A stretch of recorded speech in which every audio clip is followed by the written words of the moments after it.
እግዚአብሔር ወደ ማን ቤት መጣለት? ወደ አብርሃም ቤት መጣ። ያን የቀጠረውን ልጁንም የዛሬ ዓመት እሰጥሃለሁ ብሎ ቀጥሮት፣ ይሄ ራሱ እኔ ቢሆን ይሰለቸኝ ነበር፣ አብርሃም ስለሆነ ነው እንጂ ምን ማለት እንደሆነ ገብቷቸዋል። እግዚአብሔር መጣና ከቤቱ መጥቶ ሳራን ባርኮ እሱን ባርኮ ከቤቱ እግዚአብሔር እንጀራ በላና ባላለት ባረከውና መጨረሻ ላይ ምንድን አለው? የዛሬ ዓመት ልጅ እሰጥሃለሁ። ወይ ከመጣህ ላይ ቀር ዝም ብለህ ዛሬ የማሰጠኝ አያስብልም? ያስብላል። አብርሃም እሺ ቀጥል። እሺ የአዳም ልጅ ሴት ይባላል። የአቤል ከሞተ በኋላ የተተካው ሴት ሚስት ካገባ በኋላ ወይም ከተወለደ ጀምሮ ሚስቱን በግብር እስከሚያውቅበት ጊዜ ድረስ ስንት ዓመት ነው የቆየው? 205 ዓመት ነው የቆየው። 205 ዓመት ተመልከቱ፣ ትዕግስት። 205 ዓመት ቆይቶ ልጅ ወለደ ነው የሚለው። በዚያ ዘመን ደግሞ የነበሩ አባቶችና እናቶች ባለትዳሮች በመኝታ የሚገናኙት ልጅ በሚወልዱበት ቁጥር ብቻ ነው። 3 ልጅ ከወለዱ 3 ጊዜ ነው በመኝታ የሚተዋወቁት፣ ከዚያ ውጭ የለም። ስለዚህ ሴት ስንት ዓመት የታገሰው? አቤት 205 ዓመት 205 ዓመት። የሱ ልጅ ሄኖስ ይባላል። ሄኖስ ደግሞ 190 ዓመታትን ነው የታገሰው። 190 ዓመታትን በንጽህና ኖሯል ማለት ነው። 190 ዓመት።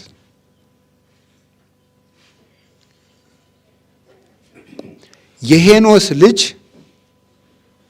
ቃይናን ይባላል። አዳም ሴትን፣ ሴት ሄኖስን፣ ሄኖስ ቃይናንን፣ አራተኛው ትውልድ። ቃይናን ደግሞ 170 ዓመት እንዲሁ በንጽህና ኖሯል። 170 ዓመት። እንዴት አይነት ሰዎች ናቸው! ትዕግስት ተመልከቱ። እስቲ አሁን እኛንና እነሱን ተመልከቷቸው። አሁን የነዚህን ጾም መጾም እነዚህን ማድነቅ አይገባል? እና ናስተበጽኦሙ ለለተአገሱ፣ እነዚህ እንደዚህ የታገሱ እንዲህ ያሉ ነቢያትን እናደንቃቸዋለን። እስኪ ከአንዲት ሴት ጋር 3 ቀን በአንድ ቤት ውስጥ እደሩ። ይቻላል? ይቻላል ወይ? አይቻልም። እንዴት ነው ያን ያህል ዘመን ሰው ሴትን እያየ ያን ያህል ዘመን የኖሩት? ሴቲቱ ወንድን እያየች። ቃይናን ስንት ዓመት የኖረው? 170 ዓመት ኖሯል። ቃይናን 170 ዓመት ኖሯል። ቃይናን ማንን ወለደ? መላአሌልን ይወልዳል። መላአሌል 165 ዓመት በንጽህና ኖሯል። 165 ዓመት። ያሬድ 162 ዓመት ኖሯል። 162 ዓመት።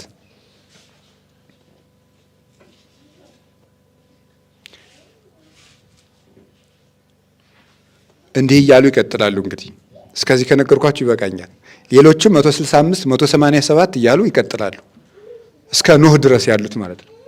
አንብቡት መጽሐፈ ኦሪት ዘፍጥረት ምዕራፍ 5 ቁጥር 1 እና እንዲሁ ሰው ማለት ነው መጽሐፍ ቅዱስ ውስጥ እድሜ ዝም ብሎ አይደለም የተጻፈው። እገሌ ይሄን ያህል ዓመት ቆይቶ አገባ ማለት በንጽህና ስጋን ያህል ነገር ተሸክሞ ፈጣሪውን በትዕግስት ንጽህናውን ይሄን ያህል ዓመት ተሸክሞ አገለገለ ለማለት ነው የተጻፈው። ይሄን ያህል ዓመት ስጋን ተሸክሞ እሳት ተሸክሞ ፈጣሪውን አገለገለ ተብሎ ነው የተጻፈው። እንደዚህ አድርገው የታገሱትን እናደንቃቸዋለን። እና አባቶቻችን እኔ እውነቴን ነው የምናገረው። አሁን ሰው ከቃሉ ጋር ናችሁ? ከቃሉ ጋር ናችሁ? አዎ። ዲያብሎስ እኔ ታገሱ እምላችሁ አሁን ይሄንን ነው።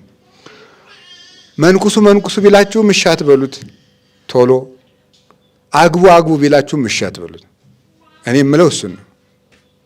ቶሎ እንድታገቡ የሚያስወስናችሁ መንፈስ ቅዱስ አይደለም፣ ዲያብሎስ ነው። ቶሎ የሚያስመነኩስም መንፈስ ቅዱስ አይደለም፣ በፍጹም ዲያብሎስ ነው። ቶሎ ቆብ አድርጉ የሚል ዲያብሎስ እንጂ መንፈስ ቅዱስ የለም። እውነቴን ነው የምነግራችሁ። ቆይቶ አስተውሎ ወደ ገዳም ለመግባትም ወስኖ አስተውሎ መከራውን ፈትኖ አባታችን አቡነ ተክለ ሃይማኖትን አንድ ሰው መንገድ ላይ ወድቆ ከሞት ቀስቅሰው አነሱትና አባቴ ካንተ ጋር መነኩሴ ሆኜ መኖር እፈልጋለሁ ሲላቸው ምንድን ያሉ? ትክልኑ ጸዊረ ጻማ ሆሙ ለቅዱሳን፣ የቅዱሳንን መከራ መሸከም ትችላለህ ነበር ያሉት። እና ሰው ልመንኩስ እንኳን ቢላችሁ አረ አይሆንልህም ነው የሚባለው። ይሆንልሃል አይባልም።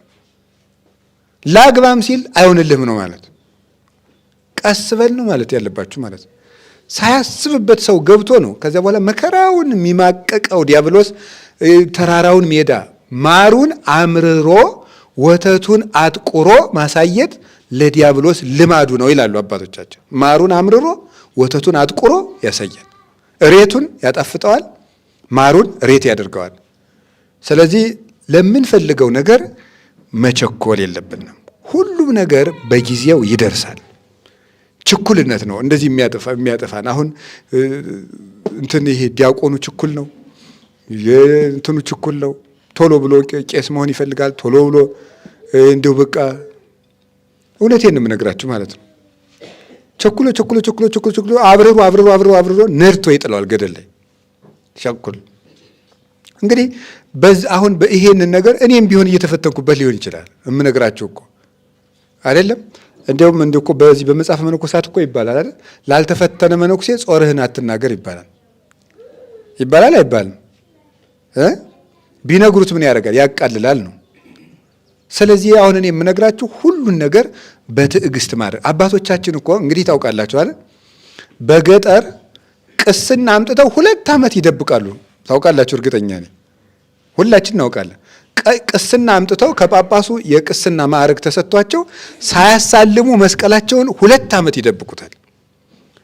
ሉቃስ ወንጌል ምዕራፍ 1 ላይ ተጽፏል አይደል? ኤልሳቤጥ አንቺ በቅሎ፣ አንቺ የተረገምሽ ቢወልዱሽ እንጂ አትወልጂ፣ አንቺ መካን እያሉ የእስራኤል ሴቶች ሲሰድዋት ልጅ አገኙ፣ ጸነሰች።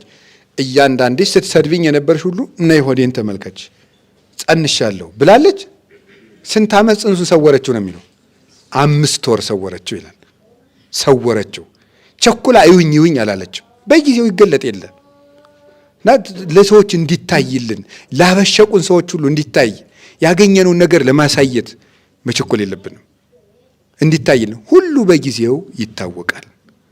እና አንዱ የነቢያት ትዕግስታቸው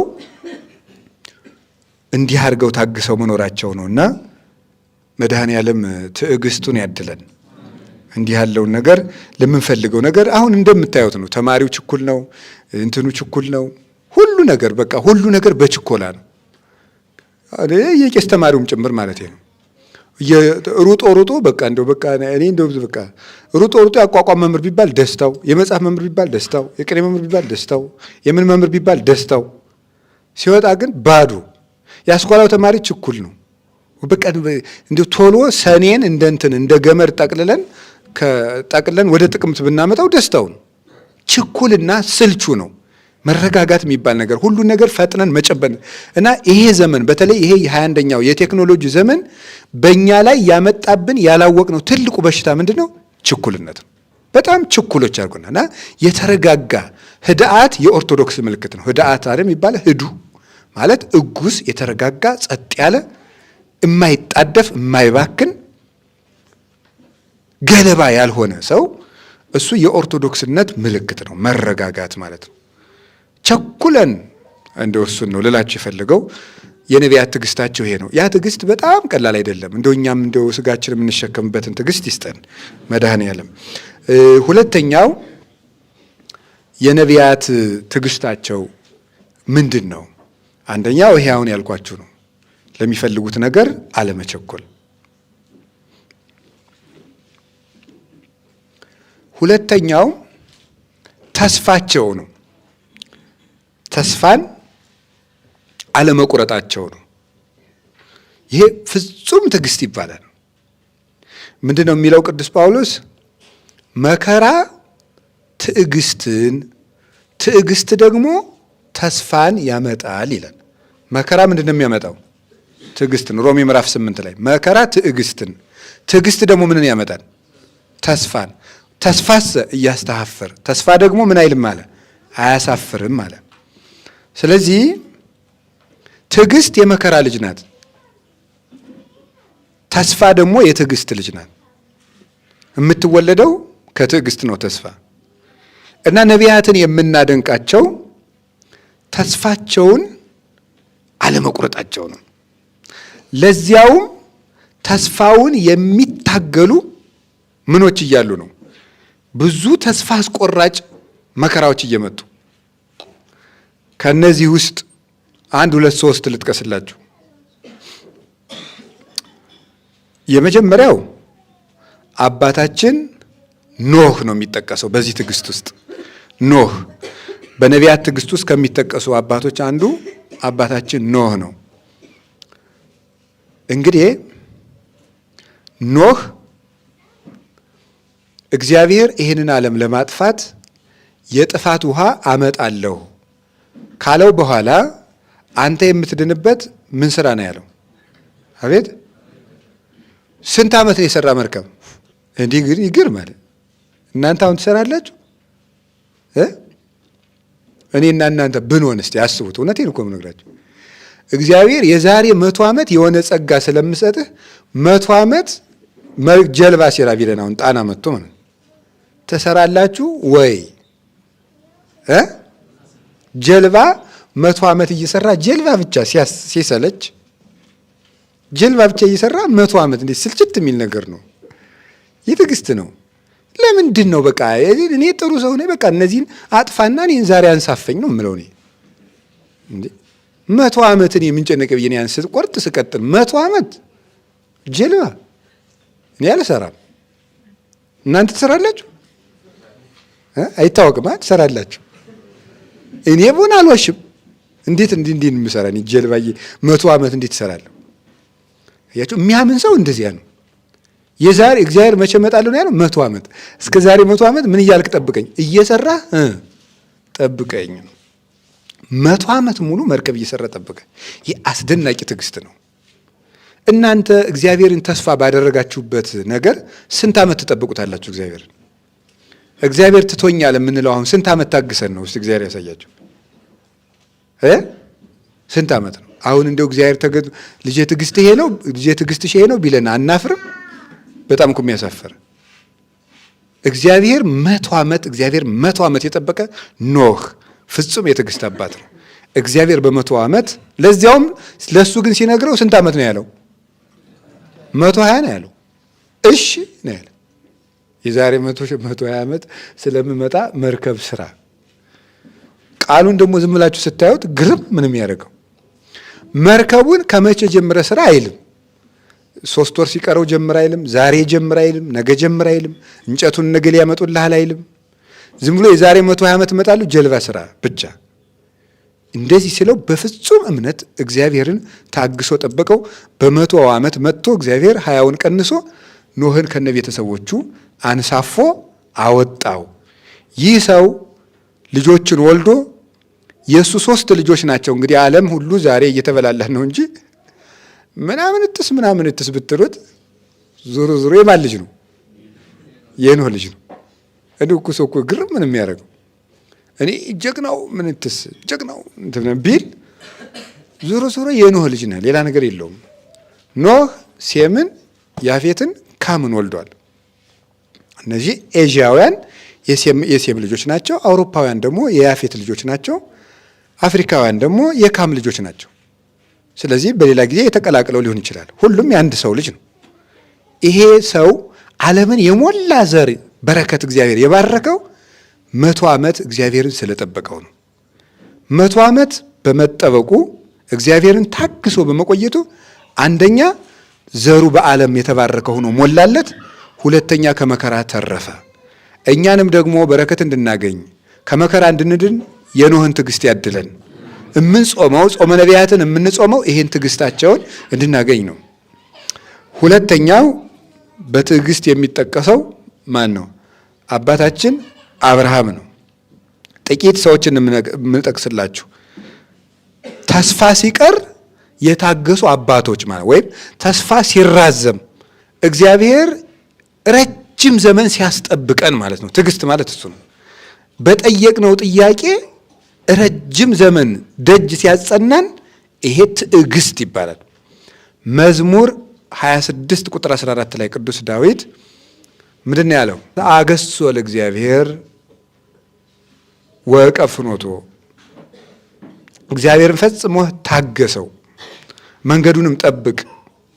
ታገሰው እግዚአብሔር። መዝሙር 26 ቁጥር 14 ላይ እግዚአብሔርን መታገስ ማለት እየጠየቅነው መልስ አልሰጠን ሲል አሁንም ከእግዚአብሔር ሳናፈገፈግ እግዚአብሔርን ሳናኮርፍ ወይም መንገድ ሳንለውጥ እዚያው ላይ እየቀጠልን ስንገኝ ትዕግስት ይባላል ማለት ነው። የአብርሃም ትዕግስቱ ምንድን ነው? አንደኛው የአብርሃም ትዕግስቱ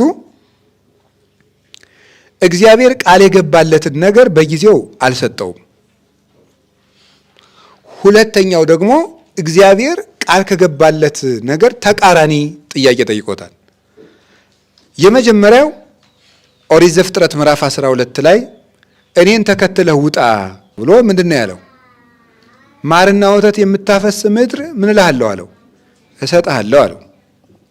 አብርሃም ማርና ወተት የምታፈስ ምድር እሰጥሃለሁ ትጠግባለህ ተብሎ ነው የወጣው። ወጥቶ ግን በምድር ላይ ሁሉ ምን ሆነ ይላል? ራብ ሆነ። አብርሃምም በረሃብ ምክንያት ወዴት ወረደ ይላል? ወደ ግብፅ ወረደ ይላል። እግዚአብሔር ማርና ወተት የምታፈስ ምድር የሚባል ነገር ለአብርሃም አልሰጠውም። አብርሃም አንድ ጊዜ ግብፅ፣ አንድ ጊዜ ፍልስጤም፣ ጌራራ እያለ በረሃብ ሲንከራተት የኖረ ሰው ነው። ግን እግዚአብሔርን እንዲያም ሆኖ እንዴት ነው ማርና ወተት የምታፈስ? ቤተሰብን ጥለህ ውጣ ተባልኩ፣ ወጣው። አገርህን ጥለህ ውጣ ተባልኩ፣ ወጣው። ታዲያ እንደዚህ ከሆነ ማርና ወተት የምታፈስ ምድር እሰጥሃለሁ አልከኝ፣ የት አለ? አይገርማችሁም? አብርሃም ማርና ወተት የምታፈስ ምድር ማግኘቱ ሲቅርና ሚስቱ በሞተች ጊዜ የሚቀብርበት 3 ክንድ ከስንዝር መሬት አጣ። እንዲህ ያለ ትዕግስትም አለ። አብርሃም ምንድን ያደረገ? በሳንቲም ገዝቶ ቀበረ። እንዲያው በሞቴ በአብርሃም ቦታ አንድ ጊዜ ቁጭ በሉ ሁላችሁ ሂዱና እስኪ ሁላችሁ ዛሬ አብርሃም ሁኑ፣ ሁላችሁ ሁኑና እግዚአብሔር ራሱ እኮ ነው ተገልጦ ማርና ወተት የምታፈስ ምድር እሰጥሃለሁ ብሏችሁ ረሃብ ሲፈተልካችሁ፣ ረሃብ ከመፈተልካችሁ በላይ ሰው የምትቀብሩበት ክንድ ከስንዝር መሬት ስታጡ እግዚአብሔርን እንዴት ነው የምታኮርፉት? ይሄው የአብርሃም ሕመም እንዲሰማን ስለፈለግኩ ነው። እኛ በተለያየ ፈተና ስለምንፈተን ጥያቄያችን ባለመመለሱ ልባችን ስለሚንጓለል ልባችን እንዲያርፍ ነው ይህን ርዕስ የመረጥኩት። የነቢያት ሕይወት ይህን የሚያስተምረን። አብርሃም ግን ምንም አላለም። እግዚአብሔርን አንድ ቀን አማሮ ያውቀ ገዝቶ ቀበረ። 400 ወርቅ ገዝቶ ሳራን ቀበረ። እግዚአብሔር ትዕግስቱን አየና በዚያች በሳራ መቃብር ነው አይደል ለልጆቹ ርስት የገዛ ማለት። ከዚህ በኋላ አሁን እስራኤል የምትባለው በመቃብር የወረሳት ናት። በመቃብር አመካይቶ ግዛቱ ሰፋ፣ ለልጆቹ አወረሰ። እሱ ግን ያችን ማር ወተት ምን የምትሉትን አላገኘም አብርሃም። ከዚያስ ምን ብሎታል? በዘርህ የምድር አሕዛብ ሁሉ ምን ይብሉላሉ ብሎታል? ይባረካሉ ብሎታል። በዘርህ የምድር አሕዛብ ሁሉ ይባረካሉ አለውና ዘር ሳይሰጠው ስንት ዓመት ቆየ? 100 ዓመት። በዘርህ የምድር ዳርቻ ሁሉ ይባረካል እና ዘሩ የት አለ? የለም። በሰማይ ነው የምወልድ እንዲህ አላለም አብርሃም። በትዕግስቱ ዝም። ጭራሽ እሳ ደግሞ እንግዳ እየተቀበለ የእግዚአብሔርን ስም እያከበረ ሲኖር እንዳይበላ ደግሞ እንግዳ ቅልጥ ብሎ ቀረበት። 3 ቀን ራበው። የኤልያስና የአብርሃም የረሃብ ትዕግስት ድንቅ የሚያደርግ ነው። አብርሃም ምግብ ጦሙን 3 ቀን እንግዳ ሳይመጣ ቁጭ ሳይበላ በ3ኛው ቀን በ100ኛው ዓመት የአብርሃም የትዕግስቱ ዋጋ እግዚአብሔር ወደ ማን ቤት መጣለት? ወደ አብርሃም ቤት መጣ። ያን የቀጠረውን ልጁንም የዛሬ ዓመት እሰጥሃለሁ ብሎ ቀጥሮት፣ ይሄ ራሱ እኔ ቢሆን ይሰለቸኝ ነበር አብርሃም ስለሆነ ነው እንጂ ምን ማለት እንደሆነ ገብቷችኋል? እግዚአብሔር መጣና ከቤቱ መጥቶ ሳራን ባርኮ እሱን ባርኮ ከቤቱ እግዚአብሔር እንጀራ በላና ባላለት ባረከውና መጨረሻ ላይ ምንድን አለው? የዛሬ ዓመት ልጅ እሰጥሃለሁ። ወይ ከመጣህ ላይ ቀር ዝም ብለህ ዛሬ የማሰጠኝ አያስብልም? ያስብላል። አብርሃም እሺ ነው። እሺ አለ። እግዚአብሔር በዓመቱ ሰጠው። ሌላ ጊዜ በጣም ከባድ ጥያቄ ጠየቀው። እግዚአብሔር ምንድን ነው ያለው? ያን ደግሞ ይሄን ልጅህን ምን በልልኝ ነው? እረድልኝ አለው። ይሄን ይስሐቅን ሰዋልኝ አለው። እንዲህ ያለ ትዕግስት ይኖረናል ወይ?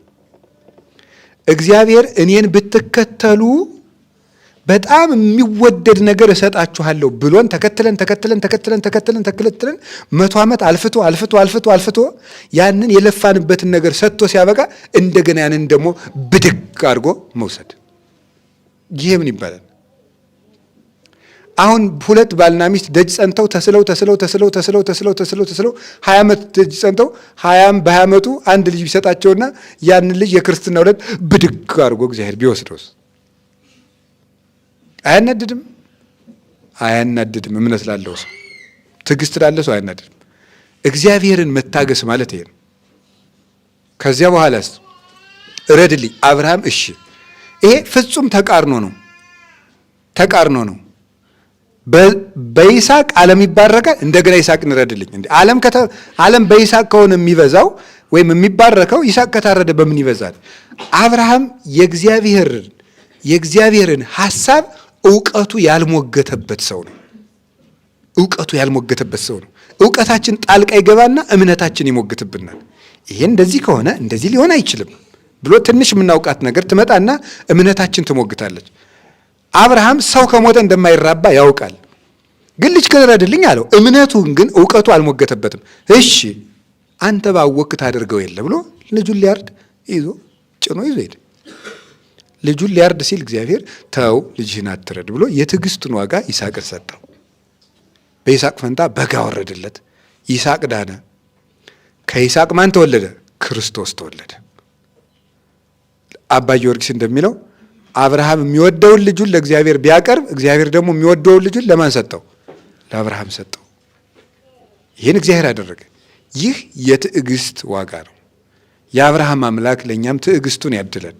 ትዕግስት ማለት እግዚአብሔር ከምንጠብቀው ተቃራኒ ሲመጣም ጭምር እግዚአብሔርን እሺ በጎ እኔ የማየው ስለቱን ነው፣ አንተ ግን በጉን ታያለህ ብሎ እሳተ ሬይ መጥባይተ ሬይ አይቴኑ በግኡ ለመስዋ አይደል ያለ። ይስሐቅ ስለት ያያል፣ እግዚአብሔር ምን ያያል? በግ ያያል። ወልደ በጎ ወሰ ያአምር እግዚአብሔር፣ በጉን እግዚአብሔር ያውቃል አለው። እኛ ቢላዋ ይታየናል፣ እግዚአብሔር ግን በጉ ያወርዳል። እኛ ማናየውን እግዚአብሔር ያያል።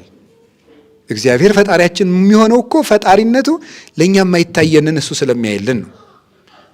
ይህ አብርሃም የትዕግስቱ ዋጋ ነው። ከቃሉ ጋር ናችሁ? ከቃሉ ጋር ናችሁ? እግዚአብሔር ከሁላችን ጋር ይሁን። ስለዚህ አብርሃም፣ ይስሐቅ፣ ያዕቆብ ከዛም መጨረሻ ላይ ከሌሎቹ አንድ የምጠቅስላችሁ ያዕቆብ ነው። የያዕቆብ ትዕግስቱ በጣም የሚያስደንቅ ነው። ይስሐቅን ዘልዬ ሄድኩኝ። የእሱም ብዙ ትዕግስቶች አሉት። ጉድጓድ ቁፈራውን ብታነቡት ይሄን ያስተምራቸዋል። ብዙ ዓመት የሞከረ ሰው ነው። እንደው በዛውም ጠቀስ አድርጎ ለማየት ይስሐቅ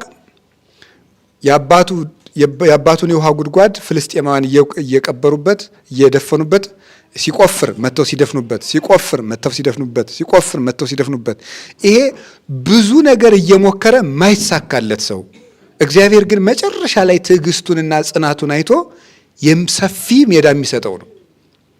እሱ ሲቆፍር ፍልስጤማውያን ሲደፍኑ፣ ይሄ ማለት ምን ማለት ነው?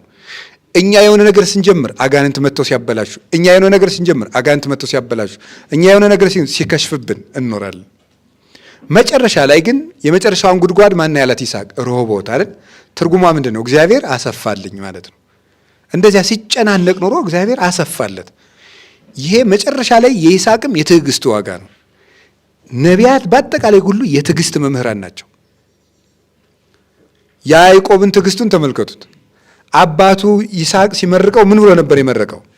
እምነ ጠሉ ለሰማይ ወምነ ስፋህ ለምድር ይኩን በረከትከ። ከሰማይ ጠል ከምድር ስፋት ሁሉ በረከትህ ይሁንልህ። የሰማይ ጠሉን የምድር ስፋቱን ሁሉ በረከት ይስጥህ፣ ወንድምህ ይገዛልህ፣ ጌታውን ብሎ ነው የመረቀው። ያዕቆብ እውነት የሰማይ ጠል የምድር ስፋት ሁሉ ይሄን አግኝቷል? አላገኝም። በግ ጥበቃ መከራውን እዚያ ሶሪያ ሂዶ አንዲት ሚስት ለማግባት 7 ዓመት፣ ሌላ ደግሞ እንደገና 7 ዓመት፣ በግ ለጎጆ መውጫ በግ ለማግኘት 7 ዓመት። የእግዚአብሔር በረከት እንደ ሰማይ ጠል ይውረድልህ፣ እንደ ምድር ዳርቻ ይስፋልህ ተብዬ ተመርቄ ምርቃቱ ወደ እርግማን ተለወጠ እንዴ? ወዴት አለ ሳይል ደስ ብሎት ኖረ። ያዕቆብ አንድም አላገኘም፣ ቤት እንኳን አልሰራም። እዚያ ሲመጣ መከራውን እንደ ያዕቆብ ያለ በመከራ የኖረ ሰው የለም። ያረባቸውን በጎች ሁሉ የሚስቱ አባት ክዶት መከራውን አይቶ እግዚአብሔር እንደገና እንደዚህ ሸመል ቅጥልጣል ወይም ዝጉርጉር በግ እንዲወለዱ አድርጎ ዝጉርጉር ሲወለድ ለእኔ ይሰጠኝ ብሎ ውል ገብቶ እግዚአብሔር ደግሞ ዝጉርጉር በግ አስወልዶ ያንን እየነዳ ሲመጣ ደግሞ አማቱ ብዙ ሰራዊት አስከትሎ መንገድ ላይ ተከትሎ አስፈራርቶት፣ እንዲያውም ያዕቆብ ቶሎ ያረጀ በፍርሃቱ ነው ይባላል። ፍርሃት በነገራችን ላይ ቶሎ ያስረጃል። ፍርሃትና ድንጋጤ ንዴት ጭምር ማለት ነው። አርጅት ቶሎ ነው ያረጀ። ዳዊትም ቶሎ ያረጀ በብስጭቱ ነው ይባላል። 70 ዓመቱ ነው ያረጀ። በ70 ዓመቱ ነው ቅዱስ ዳዊት እድሜው አጠቃላይ። ስለዚህ ያዕቆብስ ቢያንስ 130 ናቸው። እና እንደዚያ ሁኖ ደግሞ መንገድ ላይ ደግሞ አማቱን አምልጬ ሄድኩ ሲል ደግሞ ወንድሙ ኤሳው ሊገለው መጣበት። ያንን አልፎ ሲሄድ ደግሞ የሚወዳት ሚስቱ ራሄል መንገድ ላይ ወለደችና በዚያው በወሊድ ምክንያት ሞተች። አራስ ልጅ አስረክበው የወለደች ዕለት ነው የሞተችው። ልጁን ወለደችና ለልጁ ስም አውጥታ ሞተች። የልጁ ስም ማን ነው? ቢንያም ነው። ቢንያም ማለት ምን ማለት ነው? ምንድን ነው? ሙቼ የወለድኩህ ነው አይደል? ሙቼ የወለድኩህ የጭንቀት ልጅ ማለቷ ነው። ለልጇ ስም አውጥታ ሞተች።